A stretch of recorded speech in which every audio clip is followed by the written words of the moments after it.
Hi friends, good morning. I hope कि आप लोग ठीक ही होंगे। बिहार एजुकेशन में आप लोग का स्वागत है।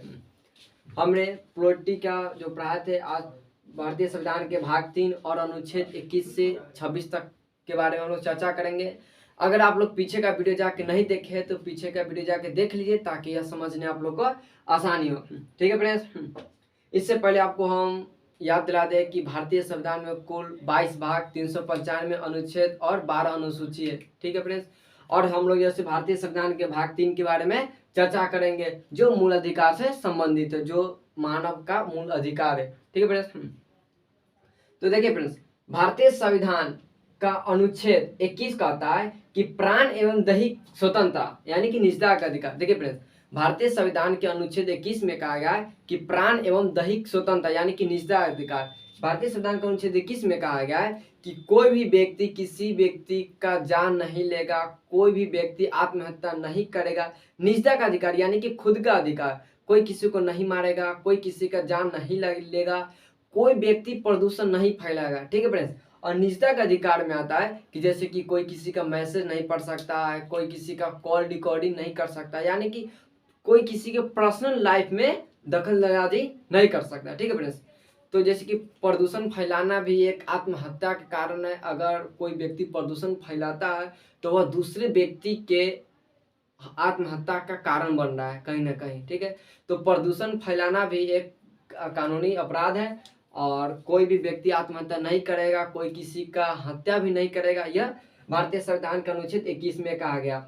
ठीक फ्रेंड्स, फ्रेंड्स आपको हम बता दें कि भारतीय संविधान का अनुच्छेद 20 और अनुच्छेद 21 कभी भी यह अनुच्छेद पर प्रतिबंध नहीं लगाया जा सकता। अगर भारत में आपातकाल की स्थिति होती है तो किसी भी अनुच्छेद पर प्रतिबंध लग सकता है, लेकिन अनुच्छेद 20 और 21 पर कभी भी प्रतिबंध नहीं लगेगा। यह आप लोग ध्यान में रखेंगे। ठीक है फ्रेंड्स, देखिए अब भारतीय संविधान के अनुच्छेद 21 के क में कहा गया है कि शिक्षा का अधिकार, यानी कि भारतीय संविधान का अनुच्छेद 21 के क में कहा गया कि शिक्षा का अधिकार यानी कि भारत के सभी नागरिकों को शिक्षा पाने का अधिकार है।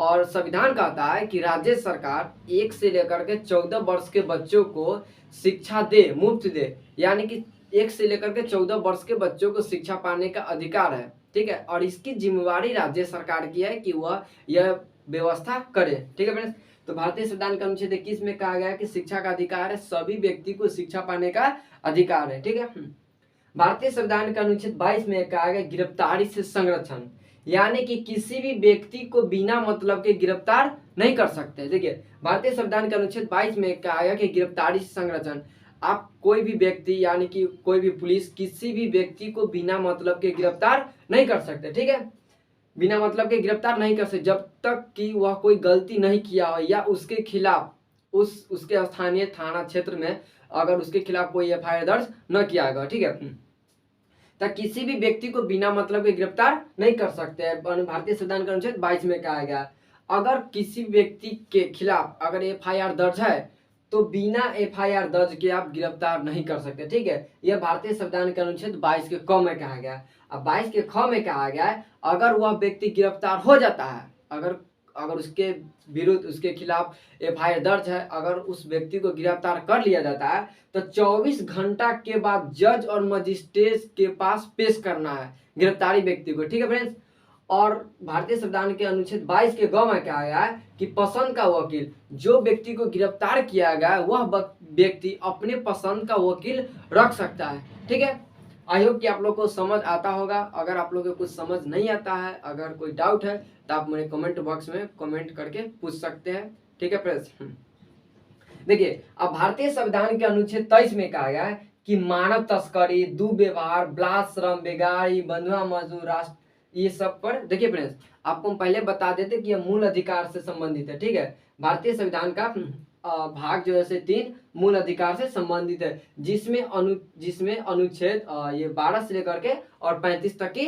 चर्चा किया गया है। ठीक है फ्रेंड्स, भारतीय संविधान का भाग 3 जो मूल अधिकार से संबंधित है, जिसमें अनुच्छेद 12 से और 35 तक है। ठीक है, और हम लोग 23 पे आते हैं। देखिए भारतीय संविधान के 23 में कहा गया है कि मानव तस्करी, दुर्व्यवहार, बाल श्रम, बेगारी, बंधुआ मजदूर, इस सब पर आप मतलब किसी भी व्यक्ति के प्रति जोर जबरदस्ती नहीं कर सकते। देखिए फ्रेंड्स, मानव तस्करी यानी कि कोई भी व्यक्ति बच्चा चोरी करके नहीं बेच सकता है, ठीक है। दुर्व्यवहार यानी कि किसी के साथ आप दुर्व्यवहार नहीं कर सकते हैं, यानी कि किसी को गाली देना, जात पात के विरुद्ध यानी कि घृणा की दृष्टि से देखना, किसी व्यक्ति को गरीब और अमीर के दृष्टि से नीचा दिखाना, ये सब आप नहीं कर सकते, ठीक है।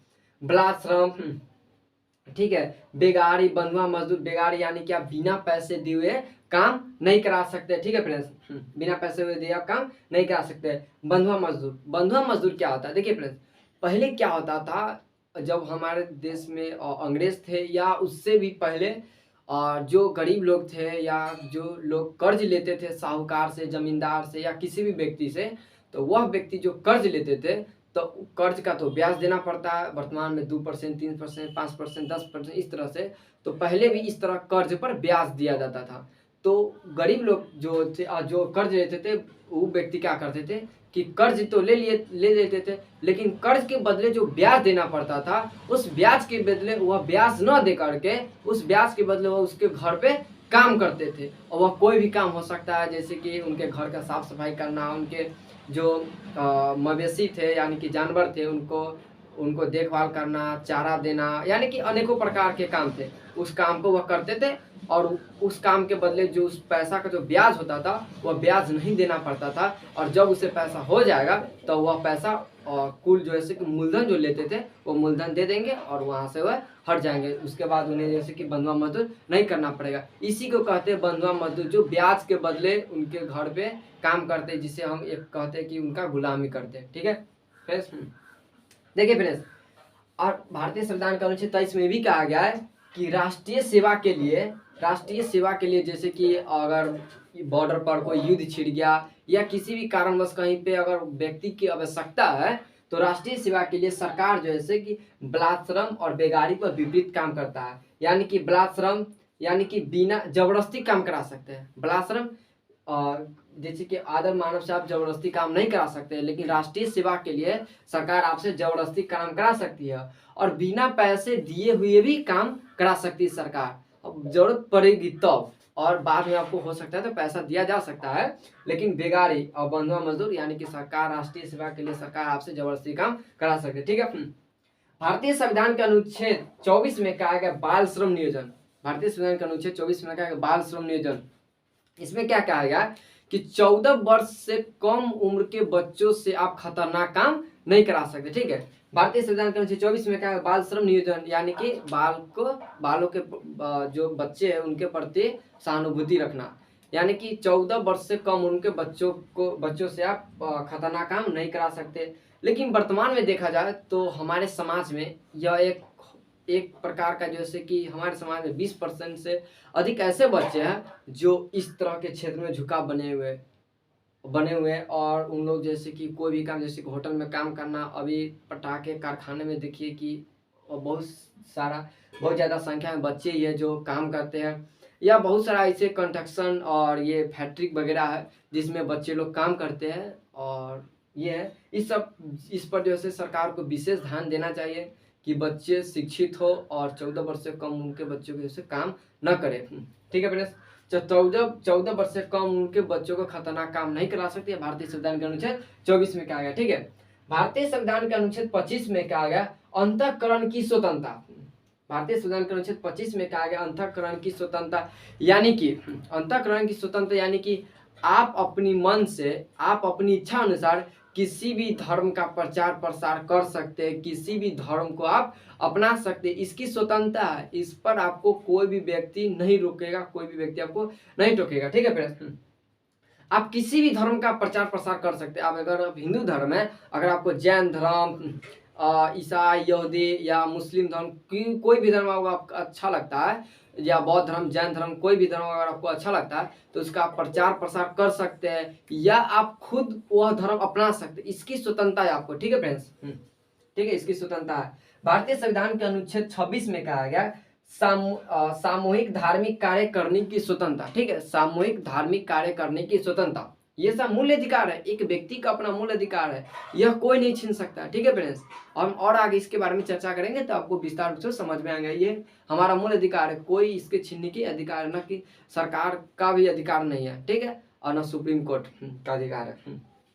हाँ, भारतीय संविधान का 26 में कहा गया कि सामूहिक धार्मिक कार्य करने की स्वतंत्रता, यानी कि कोई भी व्यक्ति धार्मिक कार्य कभी भी कहीं भी अस्थायी रूप से कर सकता है। ठीक है, सामूहिक धार्मिक कार्य करने की स्वतंत्रता, जैसे कि अगर हम अपने क्षेत्र में या किसी उत्सव पर देखते हैं, जैसे कि दुर्गा पूजा में देखते हैं कि सामूहिक धार्मिक करने की स्वतंत्रता है। ठीक है, तो रोड पर हम पंडाल लगा देते हैं, वो अस्थायी रूप से नहीं रहता, अस्थायी रूप से रहता है। किसी के भी हम दरवाजे पे कुछ कर देते हैं, जैसे कि पंडाल लगा देना। और मुस्लिम धर्म में एक ये है कि वह नमाज पढ़ते हैं, अगर कहीं भी वह सड़क पर भी नमाज पढ़ सकते हैं। ठीक है, तो वो अस्थायी रूप से काम होता है, इस पर सरकार या कोई भी व्यक्ति से नहीं बोल सकता। अस्थायी रूप से आप धार्मिक कार्यों पर काम कर सकते हैं। ठीक है, इसकी स्वतंत्रता है आपको। तो आई होप कि आप लोगों को फ्रेंड्स समझ आ रहा होगा। अगर आप लोग को समझ नहीं आता तो मेरे कमेंट बॉक्स में आप हमें कमेंट जरूर कर सकते हैं, नहीं तो आप में हमसे कांटेक्ट भी कर सकते हैं। ठीक है फ्रेंड्स, तो आई होप कि आप लोग को समझ आता ही होगा। ठीक है फ्रेंड्स, मेरे आईडी को आप लोग लाइक जरूर करें और सब्सक्राइब जरूर कर दें और ज़्यादा से ज़्यादा शेयर करें, ताकि मेरा जो वीडियो है आप लोग तक पहुँचे और सबसे पहले पहुँचे। ठीक है, और हम आप लोग को यह संदेश देना चाहते हैं कि आप लोग अपने जीवन में शिक्षा को बहुत बड़ा महत्व दें, क्या कि शिक्षा ही एक ऐसा शस्त्र है जो मानव जीवन में परिवर्तन लाता है, और मानव जीवन में परिवर्तन आएगा तभी देश में परिवर्तन आएगा, और देश में परिवर्तन आएगा तो हमारे जो आने वाला पीढ़ी है उसमें भी परिवर्तन होगा। तो शिक्षा एक मानव के जीवन में बहुत ही जरूरी है। अब खुद शिक्षित होइए और अपने समाज को भी शिक्षित बनाइए, हम यही चाहते हैं बस फ्रेंड्स। ठीक है, जय हिंद, जय भारत।